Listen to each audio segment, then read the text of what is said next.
Hi, I'm Merritt Singley. Hi, I'm Kelsey Lindbloom, and our project is the influence of fish oil on lipid microdomains obtained from bovine luteal cells. So early embryonic loss in cattle is a big deal here in America, being that beef is a major part of the American diet. This is 30 to 40% of this is postulated to be caused by weak embryo signal. When the embryo signal is weak, this causes a lack of maternal recognition in the cow. This lack of maternal recognition can lead to termination of pregnancy. However, if we can get the cow to realize that it's pregnant, then full-term gestation of the cow will be a result and we'll have a calf. A major part of all mammalian pregnancies is the corpus luteum. And what the corpus luteum is it's a temporary hormone-producing endocrine gland. And a corpus luteum is produced each estrous cycle, or each time a mammalian animal gets its period.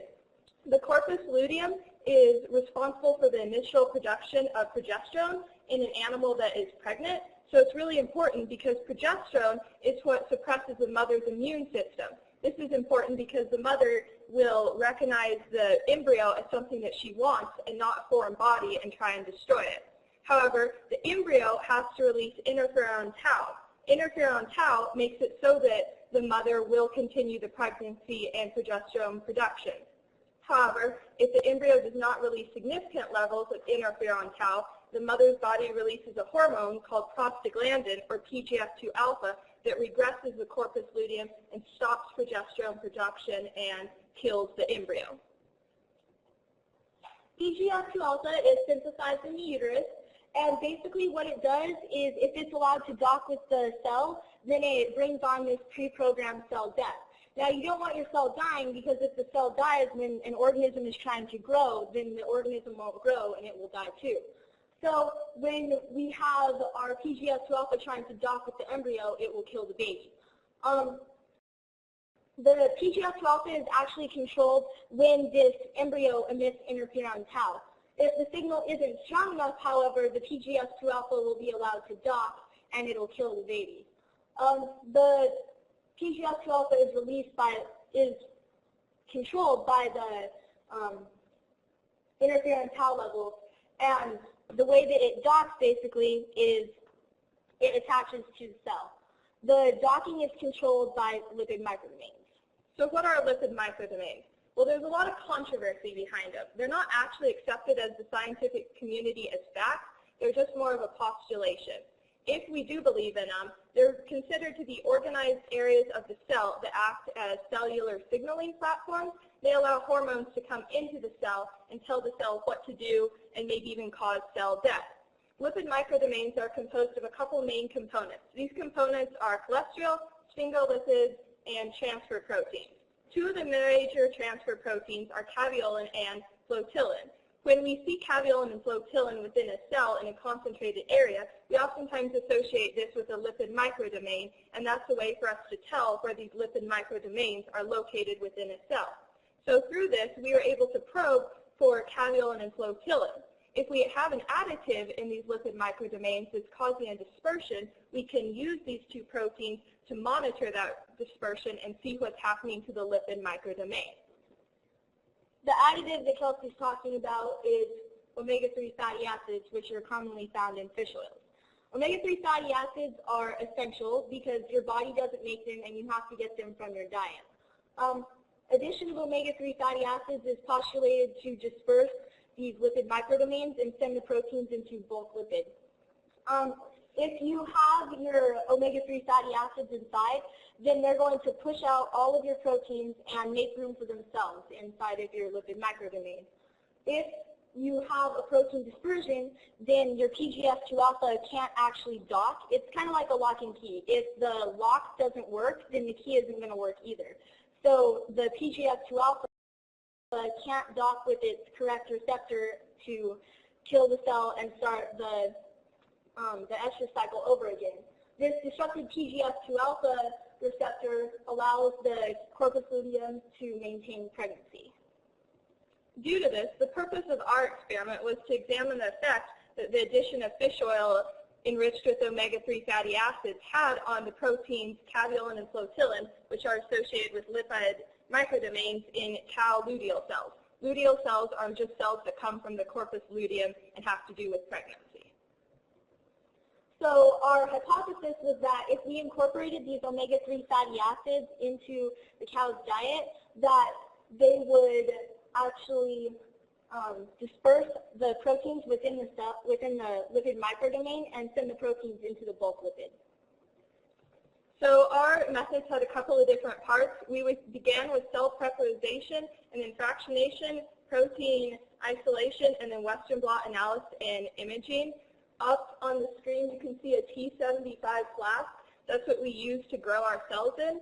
And then you can also see a centrifuge that was used for a couple of parts of the experiment, such as protein isolation and fractionation. All it does is it spins the cells at a very high speed.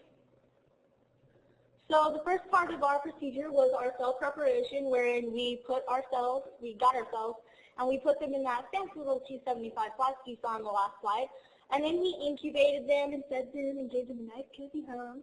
And we then treated them with or without our fish oil in 300% concentration. We used the negative control of BMCD, which is beta-methylcyclodextrin. And what that does is it removes the cholesterol from the lipid microdomain.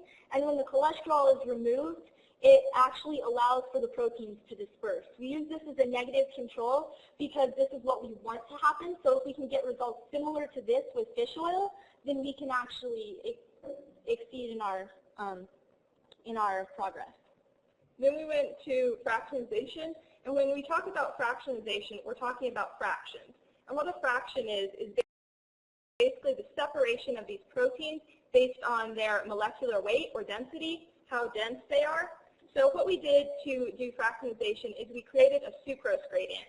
So we had 45% sucrose, and then 35% sucrose, and then 5% sucrose. And through this, we are able to look at the different molecular weights of these proteins and separate them into 10 different fractions, which told us their different molecular weights. That's important because molecular weights play a role in helping us determine if what we're looking at is in the lipid microdomains or within the bulk lipids. After fractionation, we isolated our proteins, wherein we moved them to 10 different epitubes to get our 10 fractions, which we'll talk about later. And we combined our proteins with trichloroacidic acid, and then we took our proteins and we spun them down at 20,000 times regular gravity on Earth, and after we spun them down, we put them in loading buffer. Then we did Western blot analysis. What we did is we used these things called Western blot gels, and we loaded them with the proteins and then these two ladders. What a ladder is it tells you the density of the proteins that you're looking at. We had one ladder that we could see with our naked eye because that gave us just an estimate of where these proteins should be since they do have specific molecular weights. And then we used another ladder that the machine we use reads and tells us where the proteins are located so that we know that we specifically got caveolin and flotilin. We then took our Western blots and we transferred them to transfer paper. This was so that the machine we used could actually read the proteins and tell us the amounts. We then blocked this transfer membrane with 5% non-fat dry milk. We had to do that because we needed to get rid of all the additional proteins that we weren't actually focusing on. We then added a primary and secondary antibody. This allowed us to even more key on flotilin and caveolin so that we knew that those were the only proteins we saw in our analysis. So after we made our Western blots, we took them to the imager to see what they actually look like. And basically, we take the paper and we put it in a petri dish and pour chemiluminescence on it, and then we put it inside of a dark box with a camera hanging from it. And basically, when you take a picture of it, the light from the camera flash will actually activate this chemiluminescence, and you get a nice little picture like this if you did it right, which sometimes we didn't. But if you do that right, you get that picture up there. If it's in an untreated cell, that's actually a control. Then when you get this picture over here, you take it to a computer and you draw little circles and boxes around all of your little protein blobs, these little things, and you quantify how much is there in comparison to the rest of the fractions. So for our results, we had two separate categories. We had 0% and 10% ultrasonic homogenization. And all ultrasonic homogenization is basically the exposure of these cells to high frequencies of sound waves. This just breaks the cell apart even more. We had 0% and 10% because the lab we worked in has had good results with both. And so having this distinction between the two just allowed for a larger database from which to draw. We created our graphs using ImageJ software like Merritt talked about, and then we also used Excel software to create graphs. So first we'll talk about our controls. On top you'll see a 0% ultrasonic homogenization and the Western blot that goes with it. So basically you can see that the majority of the protein is located in the first 4 fractions, which we're using as our lipid microdomain. And this is basically what you would see in a regular cell. It's untreated. This is what most cell signaling platforms look like. Then you can notice that with 10%, it's pretty much the same. Most of our proteins are in 1 through 4 fractions. And then we have beta-methylcyclodextrin, BMCD. And BMCD is our negative control. We know it's a chemical that removes cholesterol, and since cholesterol is a main part of lipid microdomains, we think it might be able to disperse the lipid microdomains. For our 0% ultrasonic homogenization, we still see the majority of the proteins flotilin and caveolin in fractions 3 through 5.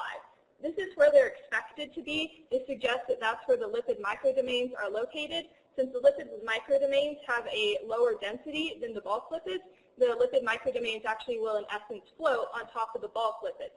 However, when we look at the 10% ultrasonic homogenization, we see this major shift of the proteins into fractions 8 through 10. This is really what we wanted. We know that the beta-methylcyclodextrin is removing the control, or the cholesterol, and is acting as a negative control. Because of this, we can tell that the lipid microdomains proteins are being dispersed throughout the rest of the bulk lipids. This suggests that we actually might be disrupting cell signaling because we're making it so that 2 of the proteins associated with the signaling platform are no longer together and are no longer functioning as a group that can act as a cell platform for signaling. Then when we look at fish oil, the graphs actually look very similar to our BMCD. So we're expecting that they do a very similar, that fish oil does a very similar thing as BMCD does. When you look at our 0%, you see that still some of our proteins are in fractions 1 through 4, but some of them are in fractions 5 through 10.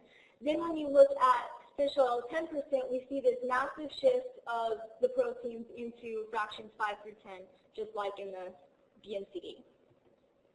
So why is all this important? Well, lipid microdomains play a key role in cellular signaling. It's something that it's possible that these lipid microdomains are what tell the cell to function a specific way and allow the hormones to come within a cell. Because these lipid microdomains are located in fractions 1 through 4, we know that if we can separate them, then they go into the bulk lipids and we can disrupt cellular signaling, or at least that's what we believe we can do. So if we can do that with a chemical like beta-methylcyclodextrin, if we would like to have a more natural way to do that. Fish oil could be that more natural way. It's something that in the ranching community, it's easy to have the addition of fish meal into a cow's diet. This would make it so that the cow would actually keep her embryo and that she could potentially have more calves and have fewer problems with breeding sessions. This is something that it's an inexpensive way. It wouldn't be harmful to the cow, and it's also something that not many people have really focused on trying to implement yet. However, there's still so much controversy behind it that it's not really a viable option at the moment. More research needs to be done on actually lipid microdomains and making sure that we could see those. If we have the technology to see lipid microdomains, then there might be more research possible on them. And here's a couple references. As you can see, the doctor that we were with, Dr. Burns, has actually done a couple studies on this. He was in our references. He knows pretty much what he's doing, so we thank him for that. And then for our acknowledgments, we have a lot of people that we need to thank. Adolph Coors Foundation sponsored both of us, and then the Bacon Family Foundation personally sponsored my research. We'd both like to thank Dr. Patrick Burns, Mr. Peter Graham, Ms. Michelle Please, and Ms. Amy Dunn for taking the time to help us with our papers and our methods and make sure that we have everything straightened out. And then we'd also like to thank everyone else at FSI staff. Thank you.